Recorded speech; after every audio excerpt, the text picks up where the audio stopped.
শবে কদরের নামাজের নিয়ম হলো অন্য যে কোনো নামাজ যেভাবে পড়েন শবে কদরের নামাজও একইভাবে পড়বেন। এই হলো শবে কদরের নামাজের নিয়ম।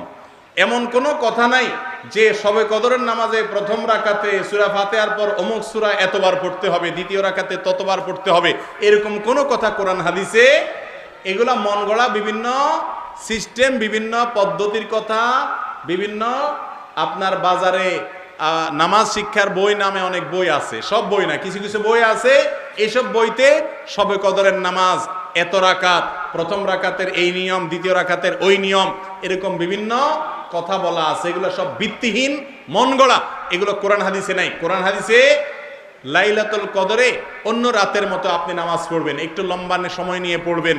যে কোনো রাতের নামাজ, তাহাজ্জুদের নামাজ লম্বা সময় নিয়ে পড়তে হয়, দীর্ঘ রাকাত, দীর্ঘ রুকু, দীর্ঘ সিজদা, আস্তে আস্তে তেলাওয়াত, আস্তে আস্তে তাসবিহ,